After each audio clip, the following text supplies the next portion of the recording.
여러분 안녕하십니까? 문재인 정권 이후 치러진 각종 선거관리의 공정성을 둘러싼 의혹이 불거지면서 철저한 진상규명을 촉구하는 목소리가 높습니다. 특히 지난 2020년 4.15 총선은 선거 무효소송 재검표 및 재판 과정을 통해 정상적인 투표지라고는 도저히 보기 어려운 투표지가 속출하는 등 구체적인 문제들이 잇따라 드러난 선거였습니다. 대법관들의 석연찮은 행태로 민사소송격인 4.15 총선 선거 무효소송은 황당하기 짝이 없는 졸속재판 진행을 거쳐 모두 기각됐지만 이제 애국 세력에 의해 선관위 고발 등 형사소송을 통한 진상규명 노력이 잇따라 벌어지고 있어 눈길을 끌고 있습니다. 특히 최근 선관위에 대한 국정원의 합동 보안점검 결과 투표인 명부와 투표 결과 조작 등 모든 형태의 선거 조작이 한국의 선거관리에서 사실상 기술적으로 가능하다는 사실이 확인되면서 그동안 선거부정 의혹에 유보적이거나 부정적 태도를 취하던 일반 국민과 지식인 중에도 실제로 부정선거가 저질러졌을 수도 있다는 쪽으로 인식이 달라지고 있는 사람이 적지 않습니다. 얼마 전 여러분에게 보도해드린 대로 4.15 총선 이후 상당기간 선거부정 의혹을 강하게 부인하던 인사 중 한 명인 황태순TV의 황태순 대표는 최근 자신의 유튜브 방송을 통해 공개적으로 사죄의 말씀을 드린다고 밝힌 바가 있습니다. 또 최근 주목받는 자유우파 호남 지식인인 이양성 군산대 교수는 얼마 전 소셜미디어에 올린 글을 통해 자신은 내심 4.15 총선 선거 조작 가능성을 별로 믿지 않았으나 국정원의 이번 발표를 보면서 충분히 한국에서 선거 조작 가능성이 있다는 점을 인정하기 시작했다는 취지의 글을 공개적으로 발표했습니다. 참고로 이양성 교수는 그 이전에도 자신의 개인적 생각이 어떻든 간에 어떤 사람들처럼 4.15 총선 의혹을 공개적으로 강력히 부정하거나 진상규명운동을 벌이는 애국 시민들을 비난하거나 매도한 적은 없는 지식인입니다. 4.15 총선 선거부정 의혹 진상규명운동을 적극 벌여온 원로학자인 맹주성 한양대 명예교수가 이사장을 맡고 있는 사단법인 법치와 자유민주주의 연대 영어 약칭으로 NPK는 최근 산하조직으로 부정선거 수사 촉구 특위를 발족시키고 4.15 총선과 관련해 선관위 관계자 등에 대한 형사고발을 잇따라 진행하고 있습니다. 부정선거 수사 촉구 특위는 박주현, 권오용, 윤용진 변호사 등이 공동위원장을 맡고 있는 것으로 알려지고 있습니다. 법치와 자유민주주의 연대 산하 부정선거 수사 촉구 특위는 최근 6건의 고발장을 차례로 대검찰청에 잇따라 접수했고 앞으로 추가 고발도 이어갈 예정입니다. 수사 촉구 특위가 지금까지 대검에 형사고발한 건은 먼저 경기도 파주월 투표함 교체 및 개표 조작 의혹, 두 번째가 경기도 오산 투표함 교체 및 투표지 위조 의혹, 셋째가 통합선거인 명부 조작 관련, 넷째가 서울 영등포 재검표 투표함 교체 관련, 다섯 번째가 중앙선관위의 최근 허위 보도자료 작성 및 전산자료 삭제 관련, 그리고 여섯 번째가 지난 4.15 총선 출구조사 결과와 관련 KBS, MBC, SBS 및 한국 리서치 직원들을 업무방해 및 사기 혐의로 고발한 모두 6건입니다. 이 가운데 다섯 번째인 중앙선관위의 허위보도자료 작성 및 전산자료 삭제 관련은 바로 얼마 전 국정원의 선관위 보안점검 발표 이후 선관위가 내놓은 입장문의 상당 부분 팩트와 전혀 다른 거짓말들이 포함되어 있는 내용 등입니다. 그 건은 도태우 변호사가 회장을 맡고 있는 자유변협, 즉 자유변호사협회가 선관위의 입장문에 담긴 거짓말을 조목조목 지적하면서 규탄 성명을 냈고 그 성명서 내용은 여러분들에게 이미 보도해드린 바가 있기 때문에 아마 기억하고 계실 걸로 생각합니다. 형사고발을 통한 4.15 의혹 진상규명 노력은 많은 분들이 함께 힘을 합하고 있습니다마는 특히 맹주성 법치와 자유민주주의 연대 이사장과 박주현 변호사가 전면에 나서고 있습니다. 또 정통외교관 출신인 이병화 전 노르웨이 주재 한국 대사와 학사장교 구국동지회장인 이종헌 전군 구국동지연합회 약칭 전군연합 대변인 등도 이 운동을 널리 알리는데 총력을 쏟고 있습니다. 이병화 전 노르웨이 대사는 최근 고발이 이루어질 때마다 그 고발 케이스를 자신의 소셜미디어를 통해 하나하나 공개하면서 다음과 같이 강조하고 있습니다. 부정선거 척결의 핵심은 이제 검찰에 고발 또 고발하는 것입니다.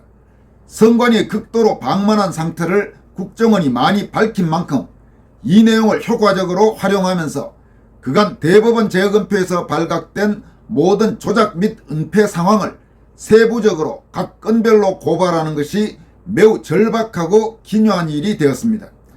이러한 고발이 지속적으로 30건이든 50건이든 이루어질 수 있도록 우리 자유투사들께서 수사 촉구 특위를 물심양면으로 많이 응원해 주시기를 부탁드립니다. 이렇게 밝혔습니다.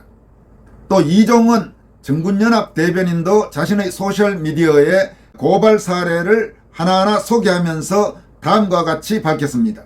선관위가 저지르고 대법원이 기각한 선거소송은 이제 모두 끝났습니다. 대법원 단심제를 악용한 악행을 우리는 기억할 것입니다.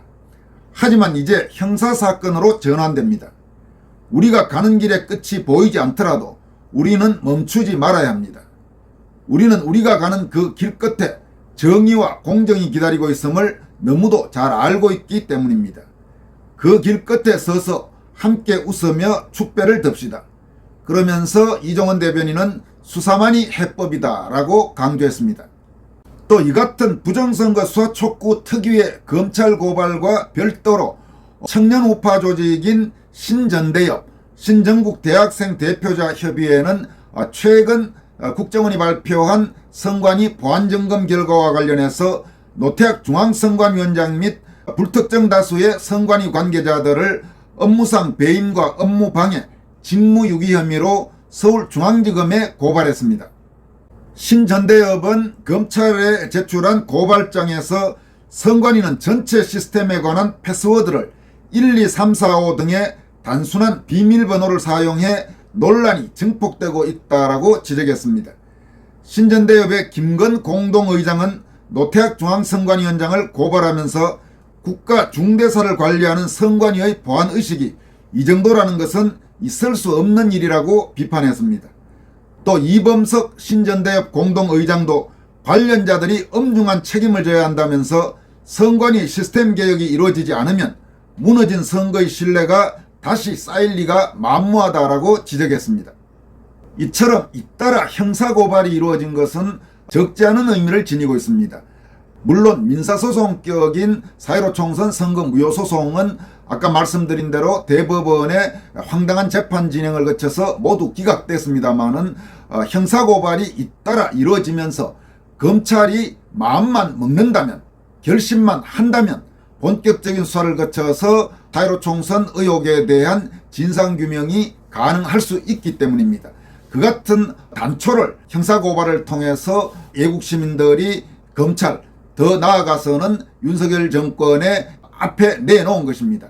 과연 대한민국 검찰이 어떻게 판단하고 결정을 할지 윤석열 대통령과 한동훈 법무장관, 이원석 검찰총장은 최종적으로 어떤 결심을 하고 어떤 결론을 내릴지 지켜볼 대목이라고 할 수 있습니다. 한편 선관위 문제와 관련해서 황교안 전 총리 대변인인 이장열 대변인도 최근 잇따라 대변인 논평을 내놓았습니다. 이장열 대변인은 먼저 2020년 4.15 총선 선거 관련 원본 자료와 백업 자료 존재 유무를 즉각 밝혀라라는 제목의 논평을 통해서 검찰이 선관위 직원 자녀 특혜 채용 의혹 당사자인 중앙선관위 박찬진 전 사무총장 장관급과 송봉섭 전 사무차장 차관급의 자택 등과 지역선관위에 대한 압수수색을 펼쳤다. 선관위의 법 위반 행위는 상상을 초월할 정도로 심각하다. 국정원의 보안점검 결과에서 선관위가 선거 관련 업무와 관련 용역을 80% 이상 수의계약으로 처리하는 등으로 법으로 규정한 절차를 대부분 어긴 것으로 드러났다. 국정원은 수사를 통해서 중앙선관위의 국가계약법 위반 행위를 밝혀내야 한다고 덧붙였다. 특히 국정원은 선관위가 법으로 반드시 보관해야 할 2020년 4.15 총선 선거 관련 원본 자료는 물론 백업 자료마저 존재하지 않을 가능성이 높다고 밝혔다. 선관위는 국정원의 보안 점검에서 나온 2020년 4.15 총선 선거 관련 원본 자료와 백업 자료 존재 유무를 즉각 밝혀야 한다라고 촉구했습니다. 이장열 대변인은 또 앞서 선관위가 부정선거 온상지, 검찰 수사로 부정선거 실체를 낱낱이 밝혀야 한다라는 제목의 논평도 내놓았습니다. 그는 이 논평에서 국정원은 선관위가 부정선거 온상지임을 의심할 수 있는 내용을 공식 확인했다. 고양이에게 생선을 맡긴 꼴이다. 국정원은 특히 사전투표가 통합선거인 명부 해킹으로 조작 가능성이 매우 높다는 사실도 확인해 주었다. 국정원에 따르면 선관위가 4.15 총선 선거 백업 자료도 모두 삭제해버렸다고 한다. 대한민국 정부는 선관위가 헌법을 수호하지 못한 범법 행위를 자행한 것임을 확인했다. 검찰 수사는 피할 수 없는 상황이다. 검찰 수사로 선관위의 헌법 위반 행위에 대해 낱낱이 밝혀져야 할 때다라고 강조했습니다.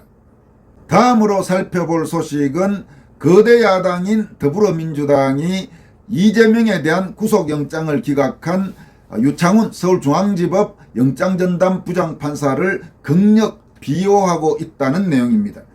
최근 서울 서초구 대법원 앞에는 이재명 구속영장을 참으로 말도 안 되는 궤변의 논리로 기각한 유창훈 부장판사를 비난하는 건조화환들이 크게 늘어났습니다. 외국 시민들이 보낸 것으로 보이는 이 건조화환들은 유창훈의 이재명 구속영장 기각 결정이 얼마나 정치적이고 좌편향적인지를 강도 높게 비판하면서 유창훈에 대한 아주 높은 수준의 질타를 하는 건조화환들입니다. 이와 관련해서 더불어민주당은 15일 사법부에 대한 좌표 찍기와 신상 털기 공격이 이어지고 있다면서 국민의힘이 앞장서서 좌표를 찍어줬기 때문에 가능한 것이라고 주장했습니다. 앞서 더불어민주당은 이른바 검사 좌표 찍기로 상당한 비판을 받았던 적이 있는데 이번에 유창훈이 코너에 몰리자 이 여당의 좌표 찍기 운운한 것입니다. 더불어민주당은 소위 검찰 독재 정치 탄압 대책위원회 명의로 낸 입장문에서 대법원 청사 주변에 이 대표 구속영장을 기각한 유창훈 판사를 원색적으로 비난하고 욕설을 퍼붓는 건조화환이 늘어나고 있다면서 극우단체가 관리하는 화환들이라고 주장했습니다. 얼마 전에도 여러분들에게 말씀드렸지만 더불어민주당은 걸핏하면 자신들에 대해 부정적이거나 자신들을 비판하는 좌익 세력을 비판하는 단체나 개인에 대해서는 마치 정가의 보도처럼 극우 운운합니다. 극우라는 말의 뜻도 모르는 자들이 자신들에게 적대적이거나 비판적인 세력은 소위 극우라는 딱지를 씌워서 아예 매도하는 행태가 지금까지 계속 이어지고 있죠. 이 같은 더불어민주당 등 좌익 세력의 공세에 절대로 굴해서는 안 됩니다. 오히려 니들이 말하는 극우 세력은 대한민국에 제대로 존재하지도 않는다. 반면 확실하게 폭력성이 두드러지는 극좌 세력은 한국에 널려있다. 이렇게 정면으로 받아치는 자세가 필요합니다.